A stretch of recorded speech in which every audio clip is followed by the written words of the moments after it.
Someone gives you 10 compliments and one piece of criticism, and guess which one you're still thinking about at midnight? Guess which one you replay in the shower 3 days later, and which 9 you can't even remember by lunchtime? If you've ever felt like you're bad at letting things go, I need you to hear this clearly. It's not a flaw in your character. It's not something wrong with you. It's evolution. And it happens in every single human brain on this planet. Today I'm going to explain exactly why your brain does this, and more importantly, give you a way to manually override it.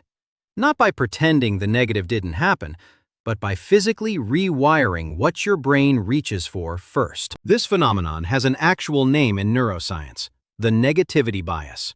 And the easiest way to understand it is through an analogy psychologists use: Velcro versus Teflon.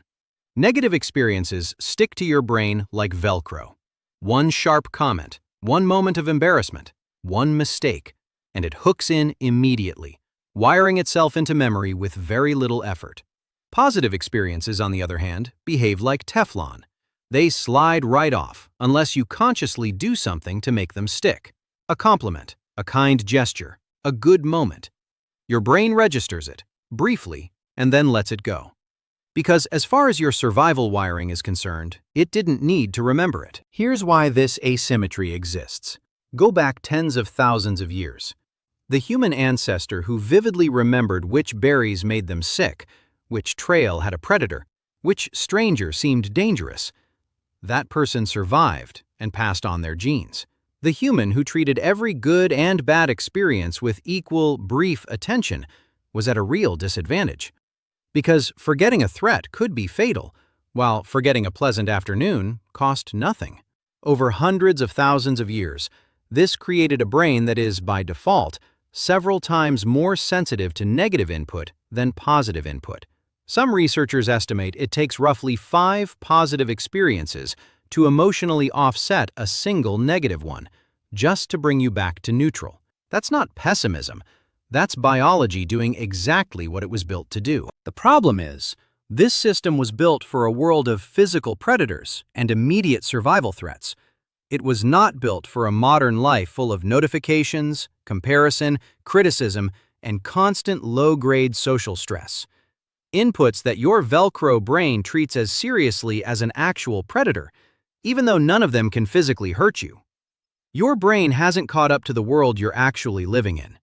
So does that mean you're just stuck reliving every insult on a loop forever? No. Because your brain has something evolution didn't originally plan for: neuroplasticity.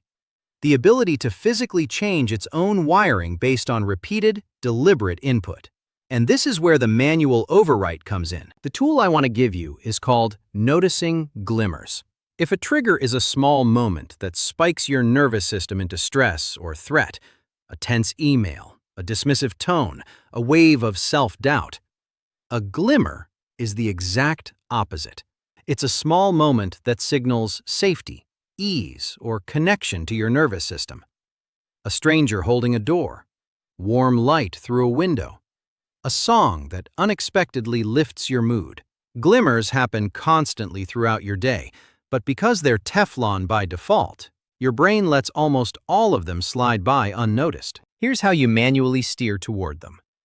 Throughout your day, you're going to deliberately hunt for glimmers. Actively look for them the way you'd look for your phone if it buzzed. When you catch one, don't just notice it and move on.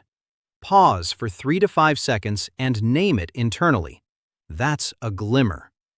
Then briefly describe why it felt good, even just one sentence in your head. This step matters because it's the act of consciously labeling and elaborating on the positive moment that forces your Teflon brain to briefly act like Velcro. You're not manufacturing positivity out of nothing. You're just finally giving equal attention to things that were already happening around you all along, but that your survival wiring was built to ignore. Try to catch at least 3 glimmers a day to start. It sounds almost too small to matter. It isn't. Here's why the timeline matters. This isn't a one-time trick. It's a rewiring process, and rewiring takes repetition. Research on habit and neural pathway formation consistently points to roughly 21 days as the point where a new, deliberate behavior starts to become an automatic one. Because repeated activation of a neural pathway physically strengthens the connections along it, a principle often summarized as neurons that fire together, wire together. Specifically relevant here is your amygdala, the brain's threat detection center, which is the region primarily responsible for the negativity bias in the first place. Studies on sustained positive attention practices have shown measurable changes in amygdala reactivity and even its structural density after consistent practice over several weeks. In plain terms, doing this daily doesn't just make you feel a little better in the moment. Over 21 days, it begins to physically change how reactive your threat center is by default, meaning the negativity bias itself starts to soften at its source, not just in how you cope with it. That's the real promise here. This isn't about forcing yourself to look on the bright side through gritted teeth. It's about understanding that your brain currently has a massive, evolutionarily justified bias toward the negative. And instead of being at the mercy of that bias forever, you can retrain it, 3 glimmers at a time, 1 day at a time, for 21 days. For most of your life, your brain has been driving, and you've been in the passenger seat, reacting to whatever it decided to focus on. But you now know exactly why it does that and exactly how to change it. That's the steering wheel back in your hands. You don't have to eliminate the negative. That's not realistic, and honestly, it's not even the goal. The goal is simply to stop letting the negative drive alone. Starting today, notice one glimmer, just one. Name it, sit with it for 5 seconds, and let your brain start learning that good moments are worth remembering too.